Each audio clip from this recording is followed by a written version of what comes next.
പ്രാദേശിക വിഷയം മുതൽ അന്തർദേശീയ വിഷയങ്ങൾ വരെ ചർച്ചയായ പ്രചാരണ കാലമാണ് കടന്നു പോകുന്നത്. വികസന നേട്ടങ്ങൾ ഹൈലൈറ്റ് ആക്കിയ LDF അവസാന നാളുകളിൽ രാഹുൽ മാങ്കൂട്ടത്തിൽ വിഷയവും ഉയർത്തിക്കാട്ടി. UDF ആകട്ടെ സ്വർണ്ണക്കൊള്ള ഉൾപ്പെടെ ആയുധമാക്കി. തിരുവനന്തപുരത്ത് ഒളിമ്പിക്സ് വേദി ഉൾപ്പെടെയുള്ള വാഗ്ദാനങ്ങളാണ് NDA മുന്നോട്ട് വെച്ചിട്ടുള്ളത്. ജനം ആരെ തള്ളും ആരെ കൊള്ളും എന്നറിയാൻ ദിവസങ്ങൾ മാത്രമാണ് ബാക്കി. നമുക്ക് ആദ്യം തെരഞ്ഞെടുപ്പ് കളത്തിന്റെ പൊതുചിത്രം പരിശോധിക്കാം. തലസ്ഥാനത്തേക്കാണ് നമ്മൾ ആദ്യം പോകുന്നത്. ശ്രീജിത്ത് വിശദാംശങ്ങളുമായി തത്സമയമുണ്ട്. ശ്രീജിത്ത്, തിരുവനന്തപുരം ഉറ്റുനോക്കുന്നതാണ് എല്ലാവരും. നമുക്കറിയാം, കഴിഞ്ഞ എത്രയോ വർഷങ്ങളായി 95 മുതൽ LDFന്റെ കോട്ടയാണ് തിരുവനന്തപുരം.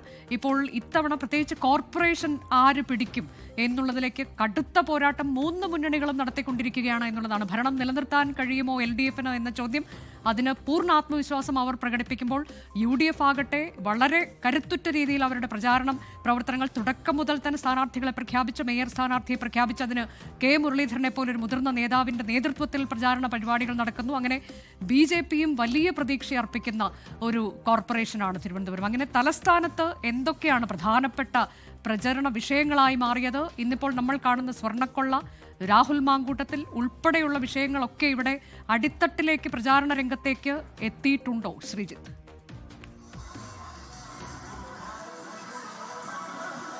അനുജ, ഞാനിപ്പോഴുള്ളത് തിരുവനന്തപുരം നഗരസഭയുടെ സ്ഥിരാകേന്ദ്രമായ പേരൂർക്കടയിലാണ്. ഇവിടെയാണ് മുന്നണികളുടെ പ്രധാനപ്പെട്ട കൊട്ടിക്കലാശം നടക്കുന്ന സ്ഥലം. ഇവിടെ പേരൂർക്കട ജംഗ്ഷനിൽ ഇപ്പോൾ തന്നെ തെരഞ്ഞെടുപ്പ് കൊട്ടിക്കലാശത്തിൻ്റെ ആരവങ്ങൾ ഒരുങ്ങിക്കഴിഞ്ഞു. ഇവിടെ ആരവങ്ങൾ ഉയർന്ന് കേൾക്കുന്നു. എല്ലാ മുന്നണികളുടെയും പ്രചാരണ വാഹനങ്ങൾ ഇവിടേക്ക് എത്തിച്ചേരുകയാണ്. എന്തായാലും തിരുവനന്തപുരം നഗരസഭ കേരളത്തിൽ തന്നെ ഏറ്റവും വാശിയേറിയ പോരാട്ടം നടക്കുന്ന തദ്ദേശ ഭരണ സ്ഥാപനമാണ്. ഇവിടെ 101 വാർഡുകളാണ് ഉള്ളത്. ഇവിടെ 95 മുതൽ LDFന്റെ ഭരണമാണ്. അപ്പോൾ നഗരസഭാ ഭരണത്തിൽ LDFന്റെ കുത്തക അവസാനിപ്പിക്കുന്ന ദൃഢനിശ്ചയത്തിലാണ് BJPയും UDFും. BJP വളരെ ശക്തമായ പ്രചാരണ പരിപാടികൾ ആദ്യം തന്നെ തുടങ്ങിക്കഴിഞ്ഞിരുന്നു. ഇവിടെ ഏറ്റവും പ്രധാനമായും BJP ചൂണ്ടിക്കാണിക്കുന്നത് വികസിത അനന്തപുരി എന്നുള്ളതാണ്. LDFന്റെ ഭരണസമിതിയുടെ ഭരണത്തിൽ തിരുവനന്തപുരത്ത് വികസനം സാധ്യമായില്ല എന്നും വികസന പ്രശ്നങ്ങൾ ഇപ്പോഴും നിലനിൽക്കുന്നു, വലിയ തോതിൽ അഴിമതി നടന്നു എന്ന കാര്യമാണ് ചൂണ്ടിക്കാണിക്കുന്നത്. ഒപ്പം ശബരിമല സ്വർണ്ണക്കൊള്ള പോലെ ഉള്ള രാഹുൽ മാങ്കൂട്ടത്തിൽ വിഷയം പോലുള്ള കാര്യങ്ങളും BJP ചൂണ്ടിക്കാണിക്കുന്നുണ്ട്. എന്നാൽ LDF ആകട്ടെ സർക്കാരിൻ്റെ വികസനവും കോർപ്പറേഷൻ വികസന പ്രവർത്തനങ്ങളുമാണ് ഏറ്റവും പ്രധാനപ്പെട്ട ഒരു പ്രചരണ വിഷയമാക്കി ഇവിടെ മാറ്റുന്നത്. മാത്രമല്ല, രാഹുൽ മാങ്കൂട്ടത്തിൻ്റെ വിഷയം അവർ ഈ കോൺഗ്രസിന്റെ ജീർണത ഉയർത്തിക്കാട്ടാനായി അവർ പറയുകയും ചെയ്യുന്നുണ്ട്.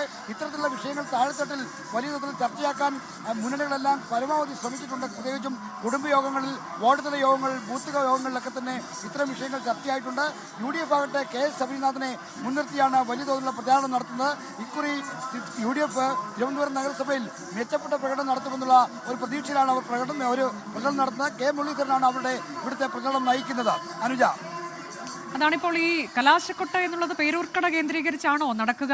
അതിനൊക്കെയുള്ള ഒരു പല സ്ഥലത്തൊക്കെ നമ്മൾ റോഡ് ഷോയിലേക്ക് പോകുന്നു. ഒരു സ്ഥലം കേന്ദ്രീകരിച്ച്, നിശ്ചിത ഇടം കേന്ദ്രീകരിച്ചുള്ള കലാശക്കൊട്ട ഉണ്ടാകില്ല എന്നൊക്കെയാണ് പലയിടത്തെയും വിവരം. അപ്പോൾ തിരുവനന്തപുരത്ത് അതെങ്ങനെയാണ് ശ്രീജിത്ത്? അനുജ, തിരുവനന്തപുരത്ത് സാധാരണ നിലയിൽ പേരൂർക്കടയാണ് മുന്നണികളുടെ കലാശക്കൊട്ടന്റെ ഒരു പ്രധാന കേന്ദ്രമായി മാറുക.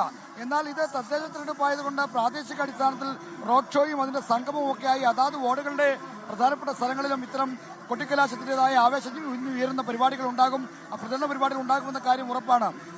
ഈ പേരൂർക്കടയിലേക്ക് ഈ പ്രദേശത്തുള്ള, അതായത് ഇതിന് ചുറ്റുമുള്ള വാർഡുകളിലെ സ്ഥാനാർത്ഥികളാണ് ഇവിടേക്ക് എത്തുക. എന്നാൽ ശാസ്തമംഗലം പോലുള്ള മേഖലയിൽ നിന്ന് സ്ഥാനാർത്ഥികൾ ശാസ്തമംഗലം കേന്ദ്രീകരിച്ചും മറ്റ് സ്ഥലങ്ങളിലെ സ്ഥാനാർത്ഥികൾ അവരുടെ വാർഡുകൾ കേന്ദ്രീകരിച്ചുള്ള പ്രചാരണ പരിപാടികളും റോഡ് ഷോയും മറ്റുമായി എത്തും. എന്തായാലും പേരൂർക്കട തിരുവനന്തപുരം നഗരസഭയിലെ ഒരു പ്രധാനപ്പെട്ട കേന്ദ്രമാണ്. അതാണ്, തിരുവനന്തപുരത്ത് വലിയ പോരാട്ടം നടക്കുകയാണ്. 3 മുന്നണികളും വലിയ ആത്മവിശ്വാസത്തിലാണ്. തിരുവനന്തപുരം ഇത്തവണ പിടിക്കുമെന്നുള്ളത് UDF ഉറപ്പിച്ച് പറയുമ്പോൾ BJPയാണ് മറ്റൊരു വശത്ത് വലിയ ആത്മവിശ്വാസത്തോടെ നിലനിൽക്കുന്നത്. അപ്പോൾ LDFും അവരുടെ ആധിപത്യം നിലനിർത്തുമെന്ന ആത്മവിശ്വാസത്തിലാണ്.